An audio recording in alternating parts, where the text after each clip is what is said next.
Assalamualaikum Umi. Waalaikumsalam warahmatullahi wabarakatuh. Apa kabarnya Umar? Alhamdulillah khair. Umi, gimana Alhamdulillah. kabar Umi? Sama. Alhamdulillah. Masya Dan semoga kita semua, juga pemirsa kita semua, juga senantiasa sehat, Amin. sukses, bahagia Amin. dunia akhirat. Amin ya Amin, Allah. Amin. amin, amin, Amin. amin. Nah ini Umi, ada yang mau kita bahas nih Umi sore hari ini. Apa itu? Kira-kira apa nih Umi? Yang lagi inilah yang lagi dibicarakan di masyarakat, dan mungkin yang masih ada teka-teki di masyarakat, ayo kita bahas sehingga menjadi suatu yang terang benderang. Oh, atau ngebahas itu Umi, si Fulan. Si Fulan yang lagi viral. Si Fulan yang lagi viral, itu yang mana ya? Yang tentang apa ini? Yang ngebahas tentang Isa itu bukan Yesus. Oke. Tokohnya itu laki atau perempuan ya? Nah, itu dia. Jadi pertama kali Anda lihat nih Anda kira wanita gitu. Nah, iya kan? Tapi di channel yang lain, di satu channel dia mengatakan identitas dia sebagai pria. Oh gitu. Tapi dia juga menyatakan dia perempuan. Itu dia kurang paham anak. Tapi ya dari segi fisiknya anak kira perempuan karena apa ya, kinclong terus rupawan seperti itu. Ya. Gimana Om? Kita mau mengeliti atau gimana nih Om? Kita to the point. Ya, tetap elegan. Ya. Kita membahas secara keilmuan, apakah Isa itu bukan Yesus? Artinya, apakah Isa dan Yesus adalah orang yang berbeda, yang hidup pada zaman yang berbeda, tahun berbeda, mungkin juga bangsa berbeda, mungkin juga dari wilayah yang berbeda. Itu gimana itu sebenarnya? Nah, seperti itu Om. Jadi sebelum kita melangkah lebih jauh Om, jadi kita ada yang mau dibahas tentang latar belakang si Fulan ini dulu Om. Sebelum mengarah kepada pemahaman dia sampai dia mengatakan Yesus itu bukan Isa atau Isa itu bukan Yesus. Oke. Tapi sebenarnya kecil banget ya. Maaf ya. Kecil banget ya untuk kita bahas. Tapi nggak apa-apa lah. Mungkin pemirsa kita ada yang pengen tahu barang yang kecil ini. Ya nggak apa-apa lah. Oke, silakan. Ya, jadi di suatu channel dia itu mengatakan memproklamasi diri dia sebagai seorang apologet. Oh gitu. Dia seorang apologet. Jelaskan apa ini maksud dengan apologet. Nah, kalau dari Ana ya Om, jadi apologet itu bukan orang yang sembarangan Om. Kalau misalkan kita lihat dari sejarah kekristenan, itu apologet itu memiliki jabatan-jabatan yang tinggi. Dan biasanya akhirnya disebut oleh bapak-bapak gereja. Di situ ada Justinus Martir, ada Irenaeus, ada Polycarpus, ada Clemens, dan lain sebagainya. Banyak sekali orang-orang yang disebut apologet, dan mereka satu sisi punya jabatan di gereja, satu sisi seorang memang punya pemahaman yang kuat di dalam ilmu kekristenan secara formal. Terus juga yang ketiga, mereka juga punya pengaruh yang kuat, punya pemahaman yang kuat, sehingga mereka bisa berdiri dengan cara mereka sendiri-sendiri dalam mempertahankan Bible sebagai kitab suci versi mereka. Punya keilmuan tentang Kristen dan agama Kristen. Nah, seperti itu. Pengetahuan yang mumpuni tentang kekristenan. Gitu. Nah, kalau menurut Umi sendiri bagaimana Umi sangat terkejut ya, Dan Umi sebenarnya tidak terlalu tidak terlalu terpaku gitu, atau terpana dengan dengan ungkapan-ungkapannya. Sejak Umi mendengar ternyata dia menyatakan bahwa yang bersangkutan ini mengaku bahwa dia sangat paham sejarah. Wow. Ya, dia ahlinya sejarah gitu ya, dan kemudian sebagai apologet gitu ya. Jadi tapi ternyata di lain sisi bagaimana dia bisa menyatakan Isa dan Yesus adalah orang yang berbeda. Itu dia. Jadi cuma tong kosong nyaring bunyinya ya Om. Ya biarlah. Ya mungkin mau viral juga kali ya. Biarlah. Biarlah. Oke, sekarang silakan kita bahas bersama. Jadi dalam pandangan Al-Quran seperti apa, dalam pandangan Bible seperti apa? Coba dalam pandangan Bible gimana? Yang berkaitan dengan Yesus. Yesus itu bukan Isa menurut pemahamannya siapa? Cipulan ini gitu. Jadi yang menurut keyakinan Ana ya Om, yang pertama cukup jelas bahwa Yesus itu dan Isa itu orang yang sama sebenarnya. Yang pertama pengakuan formal atau informal dari gereja itu sendiri, dari kekristenan itu sendiri. Yang informalnya itu biasa di lapangan. Ana ya Masya Allah dengan kasih sayangnya Allah kepada Ana, Ana bisa masuk Islam. Alhamdulillah. Tahun berapa?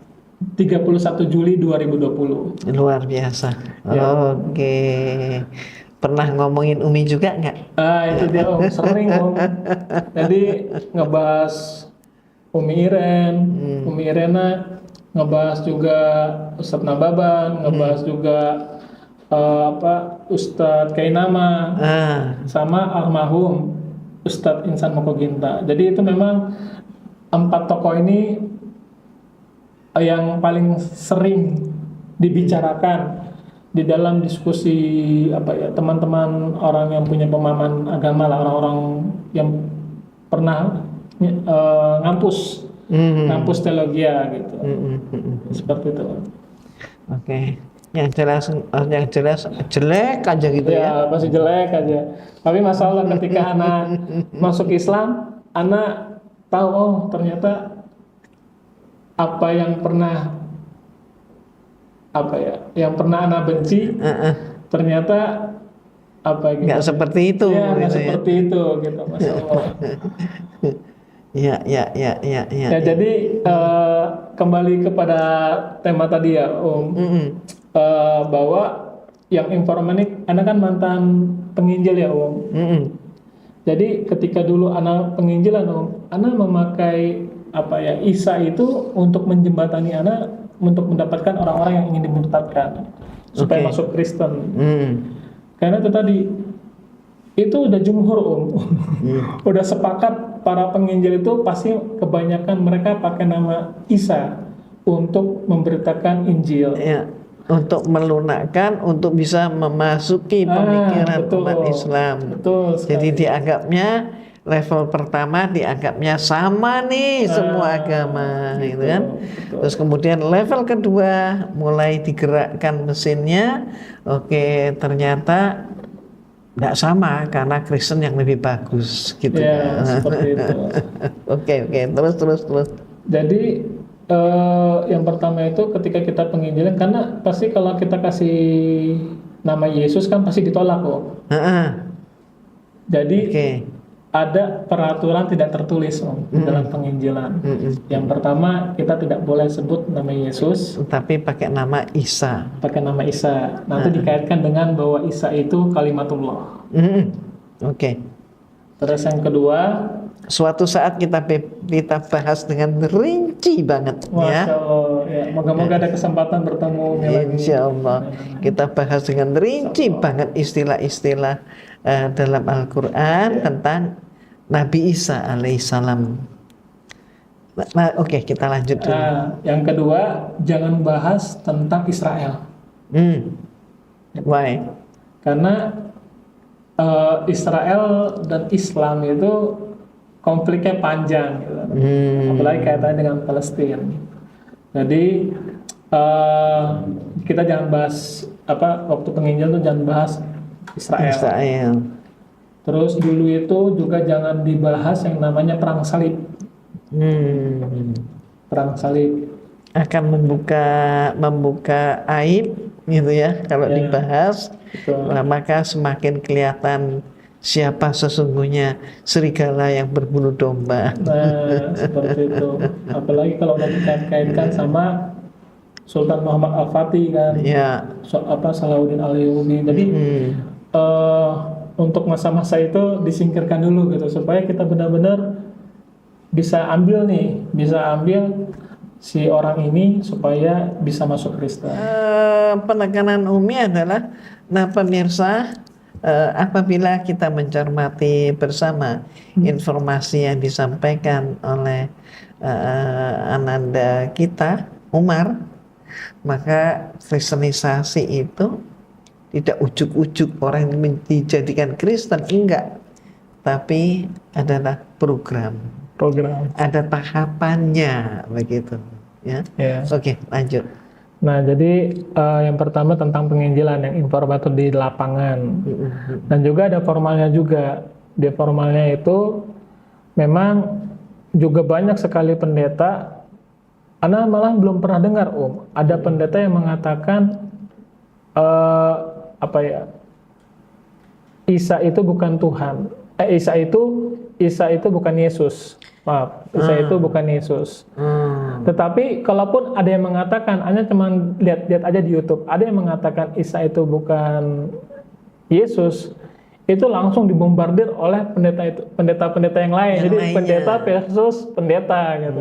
Jadi sebenarnya kaum muslimin itu nggak usah ikut campur, karena ini barang, tadi Umi bilang barang kecil gitu ya. Saking barang kecilnya itu ya pendeta versus pendeta gitu. Yang ada pendeta yang mengatakan Isa itu adalah Yesus, tapi memang lebih banyak yang mengatakan, pendeta-pendeta yang lebih banyak mengatakan Yesus itu dan Isa adalah orang yang sama, hingga akhirnya mereka perang sendiri. Oke, tapi kalau dalam Al-Quran jelas banget ya, betul, bahwa yang dimaksudkan dengan Yesus ya itulah Isa. Nah itu dia. Jadi kalau kita ambil dari urutannya, coba Isa ini dalam bahasa adalah dari dalam bahasa Arab. Kalau bahasa Ibrani mulai dari Esau, Yosua, Yosua, barulah kemudian menjadi Yesus. Nah itu dia. Dan Yesus itu memang sudah pendekatan dengan orang-orang Romawi. Esau, Isa Arab, Esau Ibrani, dan kemudian orang Romawi yang saat itu juga menjajah wilayah tersebut, Palestina, maka beranggapan bahwa kok jelek banget nama itu, karena kebiasaan orang Romawi itu memberi nama itu pakai huruf mati. Ini Isa, Esau, ini ya, maka enggak deh gitu ya. Maka kemudian huruf mati di awal dan di belakang. Dan satu hal lagi, mereka paling senang dengan kata akhir huruf hidupnya sebagai penyambung huruf mati. Huruf hidupnya itulah adalah as atau us. Paling banyak itu adalah us. Nah, maka kemudian Esau, Isa, kemudian menjadi Yosua, Yesus, masih belakangnya juga terbuka huruf mati, Yehesua, walaupun sudah panjang, tengah juga huruf mati, tapi akhirannya masih terbuka juga. Maka jadilah Yesus. Ya. Ana malah gara-gara tadi Umi bilang us itu, Ana jadi malah ingat banyak beberapa nama Om. Jadi Yakobus, Nah, us, Paulus, Bartolomeus, jadi Clementinus, Filipus, Dionysius ya. ya betul Om. Gregorius. Itu dia. Ini banyak banget us. Us, jadi nggak asing sebenarnya kalau di dalam Romawi ya Om. Romawi. Ya. Seperti itu. Nah, itulah maka kalau dalam Al-Quran itu udah jelas banget kan tentang Nabi Isa alaihissalam yang ibunya adalah Maryam binti Imran. Ya, dan dia dilahirkan tanpa ayah. Kan itu kan dalam Al-Quran itu nanti kita akan rinci lagi dengan lebih jelas perkata atau bagaimana. Tapi sekarang kita mulai dulu pemanasan dulu ini. Ya, jadi seperti itu. Dan siapa dia? Dia adalah seorang hamba Allah. Hamba Allah. Ya. Dan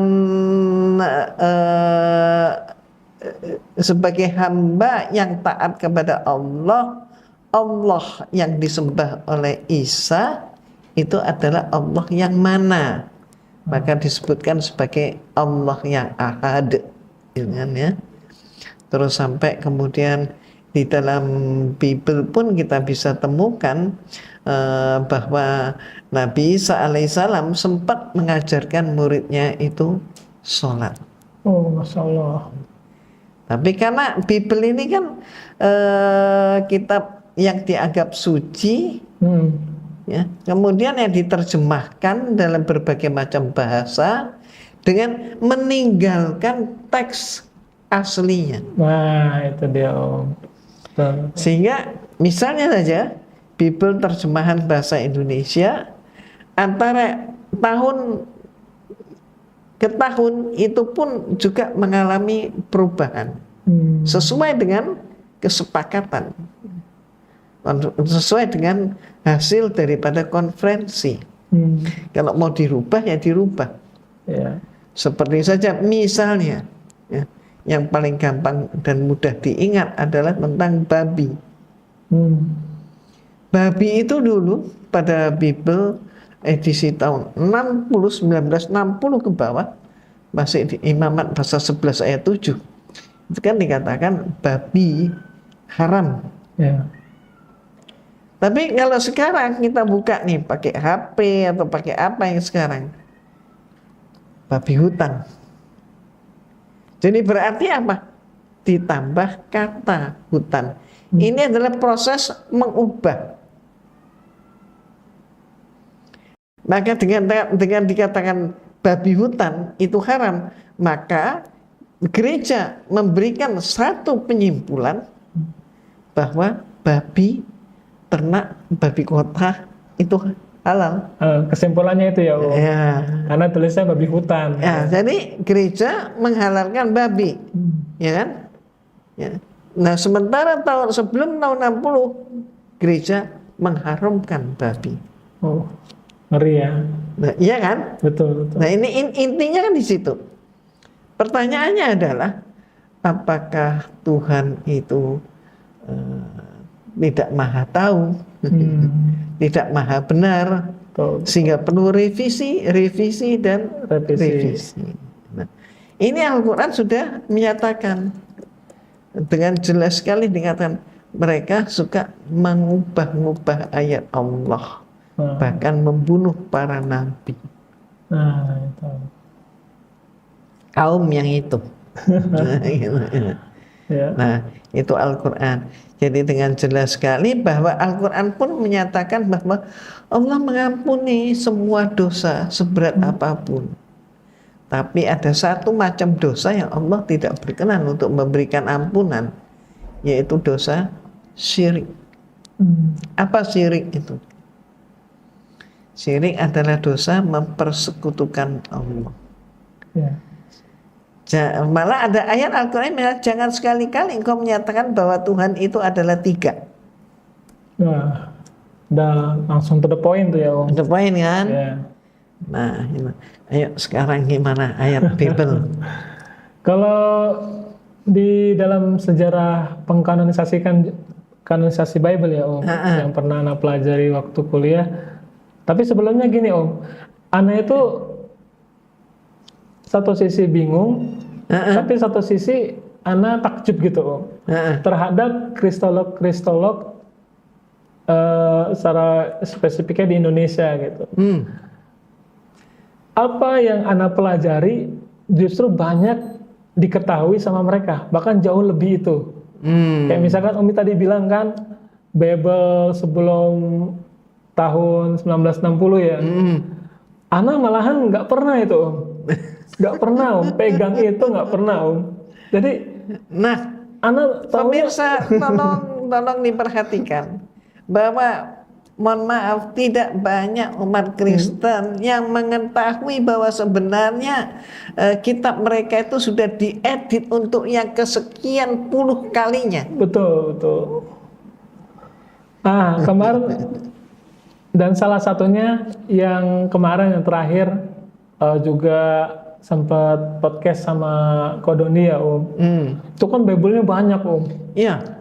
Bible-nya banyak dan ketika itu kan ada bintang tamu kan. Jadi ada bintang tamu asal Malang. Jadi mualafa beliau Ustadz Kodondi itu periksa beberapa Bible.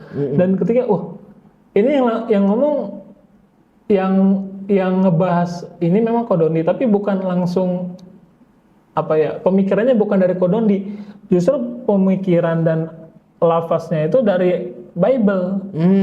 Bahwa itu tadi yang Umi bilang, Bible yang banyak versinya ini berubah-berubah katanya. Iya, betul sekali. Nah, itu Anda kaitkan dengan sejarah kanonisasi Om. Dulu tuh Bible baik-baik saja. Nah, di perjanjian lama tuh baik-baik saja keadaannya. Sebelum akhirnya ketika itu daerah Palestina atau Kanaan ya, kalau di dalam bahasanya Bible, itu dikuasai oleh bangsa Yunani. Terjadilah Helenisme. Helenisme yang membuat generasi terbaru tidak terlalu paham yang namanya bahasa ibu. Itu bahasa Ibrani. Kehilangan jati diri. Saking kebanyakan dijajah. Dijajah Babelonia, dijajah Asyur dan sebagainya. Dijajah juga sama Persia. Nah, baru nih di zamannya Yunani. Nah, timbullah inisiatif dari ulama uskup. Uskup LXX yang nanti namanya 70 kan, 70 uskup. Katanya ada berapa versi Om? Ada yang bilang 70, ada yang bilang 73, ada yang bilang 74, tapi nggak nyampe 80, tapi tetap dibilangnya LXX yang nanti namanya Septuaginta LXX yang menerjemahkan perjanjian lama yang dari bahasa Ibrani 95% dan Aramik 5%, diubah semuanya menjadi bahasa Yunani. Perjanjian lama versi bahasa Yunani. Nah, disitulah asal muasal yang tadi Umi bilang. Jadi, Masya Allah, itu tadi kembali tadi yang kalimat Ana sebelumnya. Satu sisi Ana bingung, satu sisi Ana takjub bahwa ada banyak sekali kristolog Indonesia, orang mu'alafah dan juga para pejuang Islam dalam dakwah dalam bidang ini benar-benar mengetahui kuncinya gitu. Padahal Ana butuh 5 tahun Om untuk belajar ini Om. Itu juga harus formal dan juga penuh suka duka. Tapi ketika Ana lihat, wah ini Masya Allah,